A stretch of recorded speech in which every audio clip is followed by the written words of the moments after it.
acá en República. Dios les bendiga, es un gusto para mí estar en el programa de hoy y esperamos que sea de bendición para todos los televidentes. Por supuesto. Que sea de bendición, y vamos a hablar porque durante no solamente los últimos años, digamos que ya prácticamente es una tradición, nos faltan los falsos profetas. Gente que empieza a anunciar la venida, le pone fecha, le ponen día, hora, hasta lugar, convocatoria, comunicado de prensa, y no hay nada de cierto. ¿Qué hay de cierto con la venida de Cristo? ¿Se puede anunciar? ¿Se puede predecir? Bueno, gracias Mario por la pregunta. Lo conversábamos hace una semana atrás en este programa, claro, cuando estuvimos hablando, y yo les dije que ya apareció una profecía que en julio de este año se acababa el mundo. Claro. En julio del 2020. Del 2020. Ya estoy juntando mercadería. Dijimos y mencionamos la cita de Jesús en el Evangelio de Mateo, donde él dice que el día y la hora nadie la conoce. Entonces, dijimos también en esa ocasión que cualquiera que le ponga fecha, porque también en el pasado ha ocurrido, todos los que le han puesto fecha se han equivocado rotundamente. Entonces, cuando hablamos también, animamos a la gente, lea el Apocalipsis. ¿Te acuerdas que vimos la profecía cuando dice bienaventurado el que lee el libro de esta profecía? Y dijimos que daban 10 días, y dijimos si leen 2 capítulos al fin de febrero pueden terminar de leer Apocalipsis y estar preparados para en algún sentido conocer el contenido del libro. Y sin embargo, pastor, cuánta gente que me dice, no leo el Apocalipsis porque me da miedo. Me lo dijo hace pocos días una chica, no, el Apocalipsis no, me da miedo. Claro, pero el mismo libro dice bienaventurado el que lee este libro de esta profecía. Entonces, primero, nos anima la misma Biblia que lo leamos. Segundo, nos dice que somos bienaventurados. Y tercero, también nos dice que vamos en algún sentido a heredar todas las cosas. Dice el que venciere heredará todas las cosas. Bueno, y no solo está lo que decías tú, Mario, de que hay gente que le pone fecha y dice Cristo viene tal día, tal hora, sino que hay otro tipo de falso profeta también, que no se arriesgan tanto con la venida de Cristo, pero sí con muchas teorías, dogmas y planteamientos totalmente antibíblicos, pastor. Bueno, hay que recordar que una de las primeras, diríamos, herejías está desde el comienzo del Nuevo Testamento, cuando dice se levantarán falsos cristos, y también gente que va a decir una realidad que no es bíblica, que Cristo no regresa, o que regresó espiritualmente, como enseñan algunas sectas. ¿Ya? Cristo, o sea, la verdad del Apocalipsis, una de las cosas nítidas que queda, porque pueden haber dificultades como veíamos en el contenido, en el simbolismo, pero una de las cosas que queda claramente establecida en el Apocalipsis y en los discursos de Jesús con respecto a las enseñanzas escatológicas o de los días finales, es que Cristo regresa. Cristo vuelve, y acuérdense que el saludo más antiguo cristiano era Maranatha. Cristo viene. Entonces, esa es una realidad. Otra realidad es que Cristo, que uno después que lee el Apocalipsis, es que finalmente la victoria del bien sobre el mal, o de Cristo sobre todo lo que hoy día está desordenado y lo que causa justamente esto que no hay esta inclinación. Estaremos en los últimos tiempos, qué está pasando con los gobiernos, qué está pasando con los países, con las pestes, con el coronavirus y etcétera. Van apareciendo todos estos temas que justamente nos traen a colación algunos aspectos del mensaje escatológico de la Biblia. Mire, pastor, hablando de este tema, de todos estos falsos profetas, lo más reciente de Biblia todo es esta aseveración, mírela ahí. Fui al trono de Dios y vi su rostro. Esto lo dijo la asesora espiritual de Donald Trump, ella, una persona bastante famosa, ella, Paula White, estaba buscando el nombre, Paula White, asesora, se ha hecho famosa, es ministro de hace muchos años, pero se ha hecho famosa porque ha sido como la consejera directa espiritual de Donald Trump. Y ella dice, en un video que nosotros le vamos a mostrar ahora, en una de sus prédicas en la congregación donde ella ministra, que ella estuvo, que Dios la tomó, se la llevó al trono de Dios y la puso ahí. ¿Lo quiere ver, pastor? Ya, veamos, vamos a mostrárselo a todos nuestros televidentes.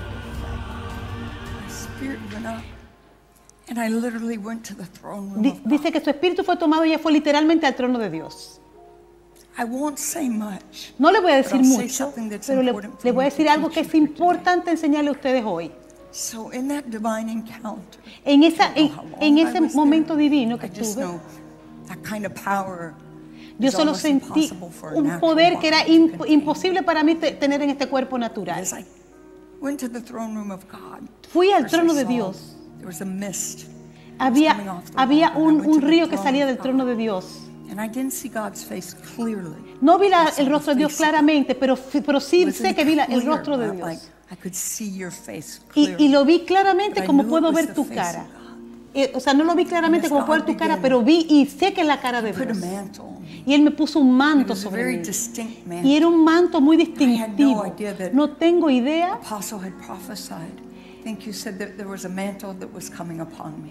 Y That pero there sé was que a new había un manto coming upon un me. manto nuevo que venía sobre mí. And there was a mantle, and I saw it very distinctly. The Era color era un manto was con un like color muy a distinto, goldish, como dorado, It was a yellowish goldish, como un a amarillo little bit dorado, different than your scarf, a little muy bit diferente al que brighter tiene than una your bufanda de scarf. alguien que está ahí, muy And brillante. then I saw the earth for a moment. Y vi And la he tierra brought por me un back and he momento put me in y Él me certain llevó a places, diferentes one being the lugares de White la House, tierra, one me vi being en la Casa certain Blanca, continents. me It was a me vi en massive determinados continentes. I didn't come out of that really until the next morning.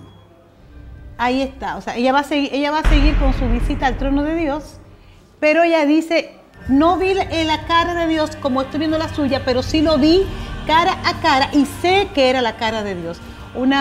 Algo que ni a Moisés, que es el hombre que estuvo más cerca de Dios, pastor, se le concedió. Bueno, partir de realidades que se van entremezclando y que generalmente planifican estas distorsiones, por así decirlo, porque nosotros debemos reconocer que en el mundo evangélico en el que nos desenvolvemos tenemos cientos de personas que todos los días pueden decir algo como eso en nuestras iglesias.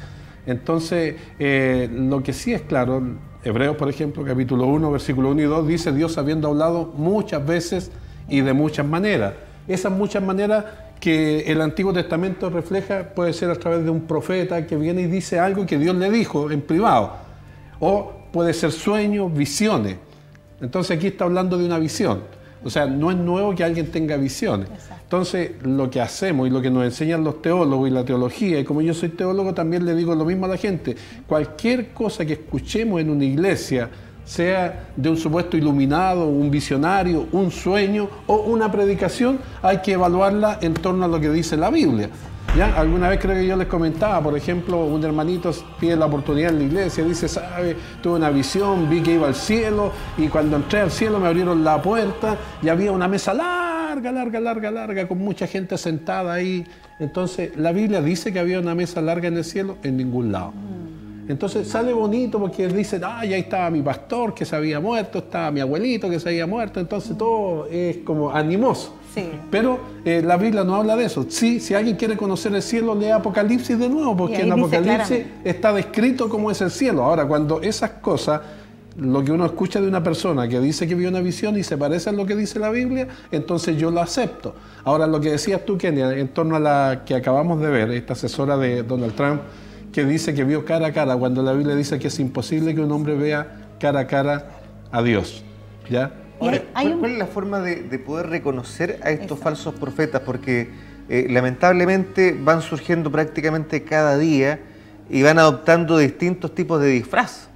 Y además van entregando mensajes distorsionadores o engañadores que a veces hacen que la gente se desvíe a otras cosas. Claro. ¿Entiendes? Entonces, claro, de nuevo, cuando dice surgirán falsos cristos, entonces los cristos o los profetas que aparezcan tenemos que evaluarlo en torno a lo que dice la Biblia. O sea, si están diciendo algo, porque dice un verdadero profeta, primero por sus frutos se conoce y segundo lo que dice se cumple.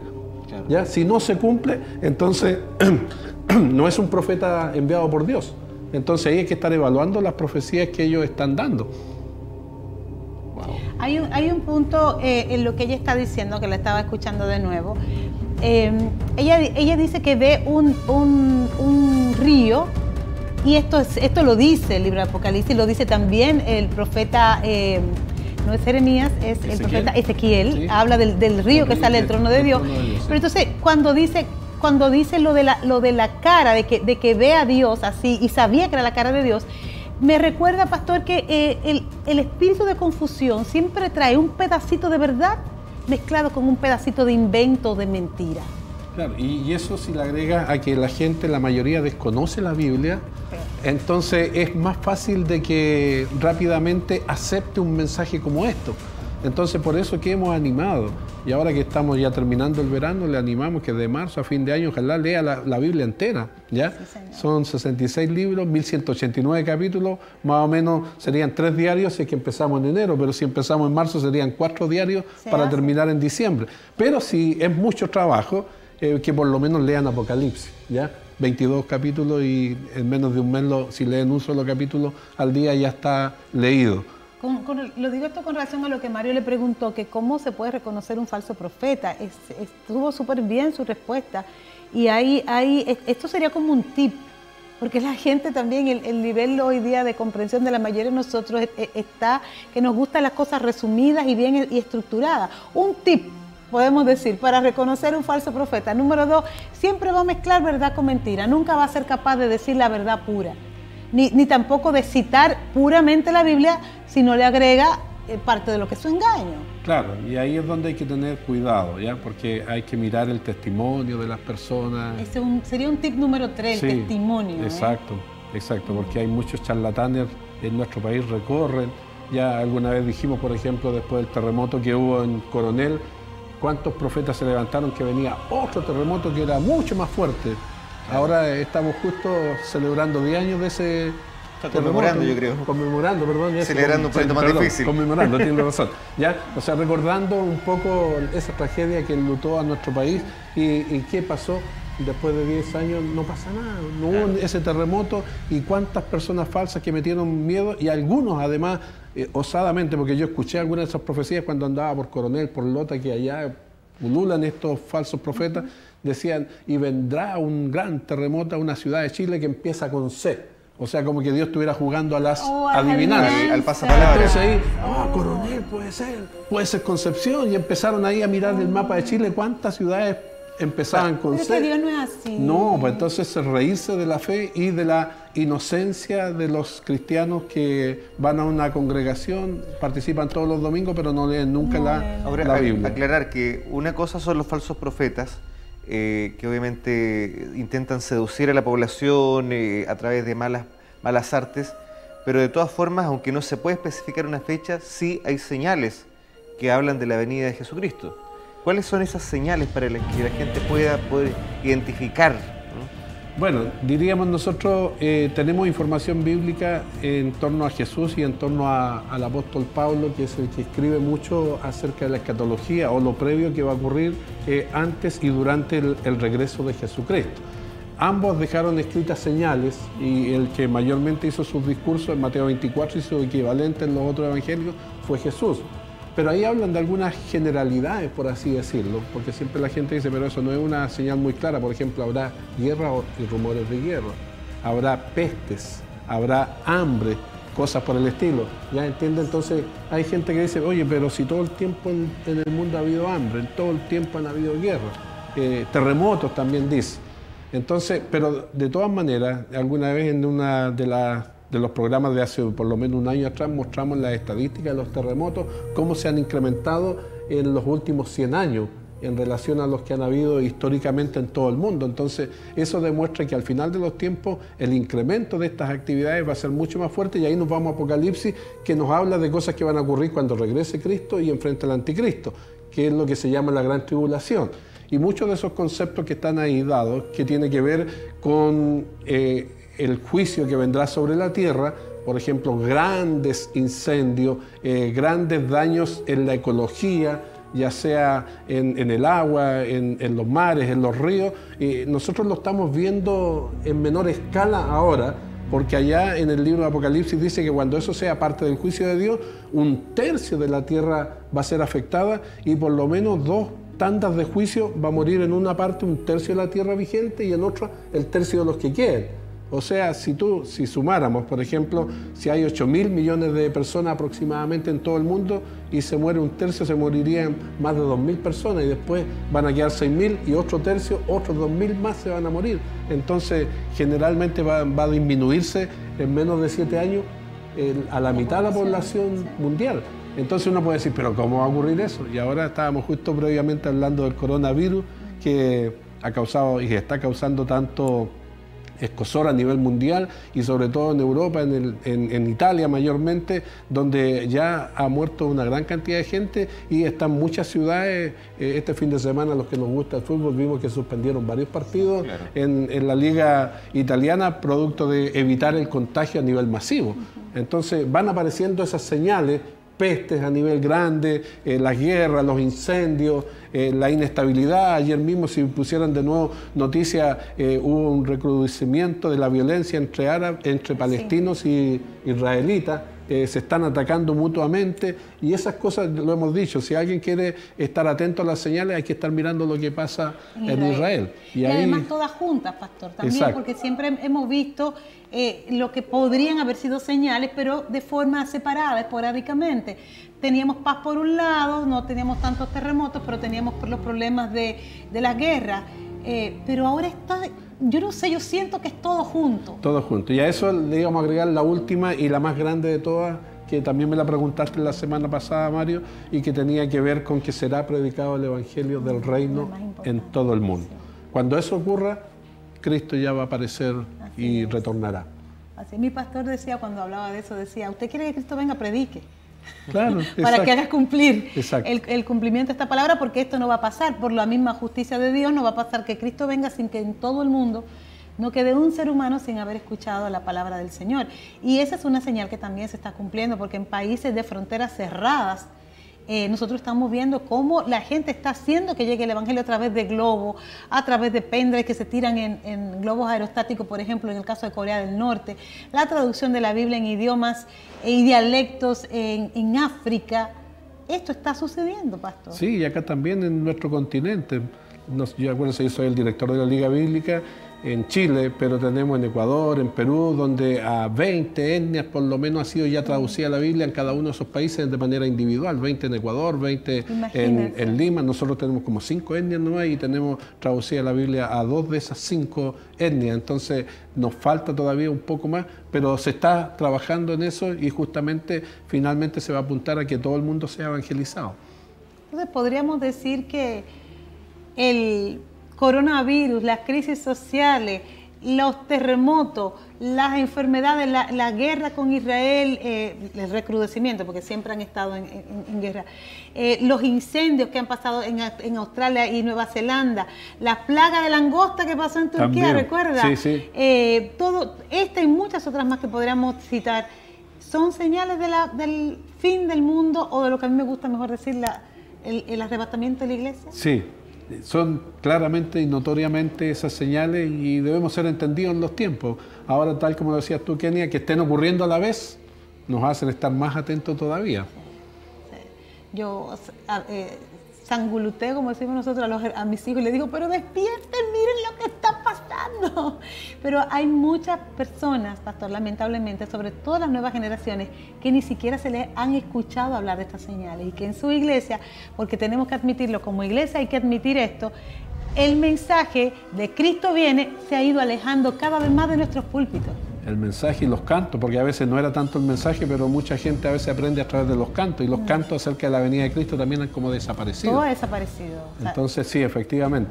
Fíjate, hace poco estuvo en nuestra iglesia, estuvimos en conferencia de pastores y un chico argentino bien preparado estuvo dando una charla acerca de la ideología de género, pero independiente de lo que uno pueda opinar al respecto, lo que él decía, es increíble que la mayoría de los que aceptan esas posturas son los hijos de los evangélicos, jóvenes. Entonces decía, aquí hay algo que tienen que revisar ustedes como pastores. ¿Qué le están enseñando a las nuevas generaciones? Porque no se está transmitiendo de buena forma la fe a nuestros hijos. Y dentro de ellos solamente lo cito para mencionar lo que acabas de decir tú. O sea, nosotros tenemos que enseñarle también a las nuevas generaciones, no los valores cristianos, que lo enseñamos bastante bien, pero la teología, estas señales, lo que dice con respecto al fin del mundo y también la esperanza que debemos tener nosotros. Acuérdense que el libro de Hebreos dice que no perdamos nuestra confianza, que tiene grande galardón. Entonces, en ese aspecto es animar a todos los hermanos que a pesar de las dificultades, porque yo les decía, el libro de Apocalipsis por lo menos nos da 3 indicaciones importantes o esperanzadoras a todos los que creemos en Dios. Cristo regresa, número 1. Número 2, Cristo va a vencer, porque es la victoria. El libro de Apocalipsis es la victoria del bien sobre el mal. Y número 3, el que venciere, o sea, ser fiel hasta la muerte, como dice el mismo uno de los textos bíblicos de Apocalipsis, recibirá la corona de la vida. Entonces, debemos ser fieles. Y ahí tenemos tantos ejemplos en la historia en distintos países de cómo gente que ha sido fiel a pesar de la adversidad finalmente ha logrado con su carrera dejarnos un hermoso legado a todos los que tenemos fe y que creemos que estas verdades en algún momento serán realidad. Veremos persecución en países donde no existía antes. ¿Pasará la iglesia por un periodo de persecución? No necesariamente la gran tribulación, que ya eso lo hemos conversado en otras ocasiones, pero la comodidad que tenemos actualmente, ¿se va a mantener en el futuro? Bueno, eso es difícil de plantearlo, porque como hay dos mundos claramente nítidos en el orbe, el Oriente y Occidente, también eso estuvo plasmado en algún sentido a veces por ideologías políticas, ¿ya? Pero puntualmente, para contestar la pregunta tuya, el libro de Apocalipsis, cuando vemos el capítulo 2 y el capítulo 3, que es el mensaje de las 7 iglesias, una de las interpretaciones dicen representa la iglesia en toda su historia. Y se conviven momentos específicamente en un país, que a veces hay momentos de tranquilidad, a veces hay momentos de holgura, pero también hay momentos de persecución. Fíjate que dentro de ellos estuvimos hablando con los pastores de Francia y de Suecia en esta conferencia y decía, no extraña que ustedes tengan tanto miedo por el tema constitucional que se nos viene ya cada vez más encima, cuando todas estas cosas allá en Europa pasaron hace 20 años atrás, ¿ya? Entonces, ¿por qué tenerle miedo a algo cuando la misma Biblia refleja que si bien tenemos que enfrentar dificultades, Dios siempre sabrá cuidar a su iglesia? Aún en los momentos más críticos de la historia de la humanidad, nunca la iglesia ha desaparecido, porque Dios sabe protegerla, sabe cuidarla. La iglesia es de Cristo, no es nuestra. Él es la cabeza de la iglesia, entonces Él nos sabrá cuidar. Entonces ahí hay que entender que en algunos momentos hay dificultades y Pedro las presenta, porque hay esas dificultades para que nuestra fe sea aprobada, para que nos volvamos más al Señor, para que oremos más también a Dios. Y de esa manera pidamos el auxilio de Dios, pero Dios siempre sabe proteger a su pueblo. Así es. Bueno, y en cuanto a esas referencias que usted hacía referencia, está la iglesia de la Odisea, que se supone que sería la versión de la iglesia de esta época, según ese tipo de interpretación. Exacto. Sí. La iglesia de ahora es la iglesia que tiene de todo, que está cómoda, pero que ciega, pobre y bienaventurada, y poco aventurada, pobre, ciega, se me olvidó la tercera palabra. No claro, pero que es una iglesia que representa la iglesia de los últimos tiempos, que no está sufriendo ningún nivel de persecución, que está muy acomodada. Sin embargo, dice que tiene de todo. En la iglesia dice, yo soy rica y me he enriquecido y no tengo necesidad de nada. Exacto. Entonces sí, eso también representa bastante bien la radiografía de la iglesia evangélica chilena, mayormente del mundo pentecostal. Wow. Porque el mundo pentecostal venía de abajo, hoy día tiene muchos más logros, las iglesias son muy hermosas, en los barrios aún más humildes, lo más bonito en la iglesia, el estatus o el ascenso social es notorio en las segundas, terceras y cuartas generaciones de evangélicos, o sea, los hijos, los nietos. Yo mismo, todos mis hijos son profesionales, los que tengo 3 profesionales y una que está a punto de terminar después de este año. Entonces, eso era impensable 30 años en el mundo de mis sí, padres, que era gente muy, muy humilde, muy sencilla, o de los abuelos nuestros. Entonces, sí, logramos verificar eso, pero efectivamente, hoy día lo hemos dicho, creo, en algún programa anterior, hay muchos de esas generaciones que más bien parecen simpatizantes que practicantes. Ay, es verdad, Muchos simpatizantes y realmente que ya no viven la fe a concho como la vivían nuestros antepasados o nosotros mismos siendo niños, cuando a pesar de tantas carencias era imperdible el día domingo, por ejemplo, estar en la casa de Dios. Entonces hoy día, ¿para qué decir el poder adquisitivo? Mucha gente se va rápidamente a la playa, a la costa, a la cordillera, a otro país por un fin de semana, porque los medios dan eso. Entonces, eso implica un relajo. El relajo a la gente un poco la aleja de Dios, y por eso la invitación frecuente de la Biblia es: vuélvanse a mí y yo me volveré a vosotros. Entonces, eso también es para aquellos que tienen miedo de lo que va a venir. volvemos a decir, vuélvase a Dios y Dios nos dará la paz, la tranquilidad de saber que Él está con nosotros aún en los procesos difíciles que nos toque vivir como nación. Pero como nación también tenemos que tener voz. Y ahí necesitamos a estos jóvenes preparados para que puedan llevar los principios morales y bíblicos a ese diálogo, que puedan representar también el bienestar de una sociedad y de las familias nuestras, que así lo han demostrado y que han hecho que nuestro país resurja y esté en un nivel muy superior al resto de los países de Latinoamérica. Bueno, eso lo piensan algunos, otros dicen que aquí se pasa hambre y se viola y se tortura y se mata. Ah, bueno, pero es que a esas personas hay que decirle vayan a los otros países y los recorran. Los que hemos estado en hartos países, yo no sé, creo que he estado en más de la mitad de los países de Latinoamérica, tal vez 3/4 partes, yo puedo decir, la pobreza aquí es riqueza comparado con cualquier otro país. Así que ahí hay que darse una vuelta nomás.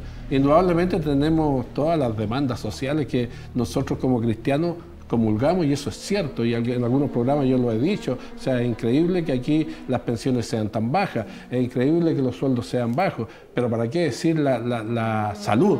La salud que en otros países la dan gratis, aquí la cobran y es una de las más caras del mundo. Entonces esas cosas son injusticias que el gobierno de turno, si no toma, ¿ya? Y por eso tiene el estallido social.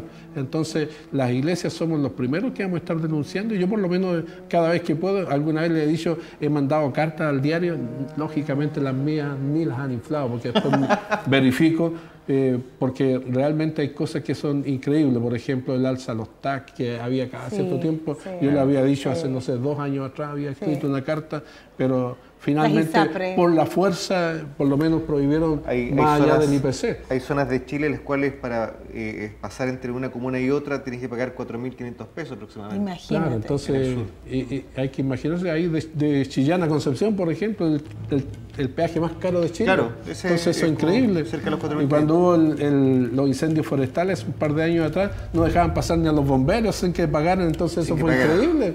Entonces, hay un tema de criterio también ahí. Claro, entonces esas cosas son anómalas y tienen que arreglarse en un país. Y si no lo arreglan los políticos, entonces van a seguir el estallido social. Entonces nosotros esperamos que tengan todos los estamentos de la sociedad a la altura de miras para mirar la mejor manera de ir solucionando estos problemas que indirectamente nos afectan a todos.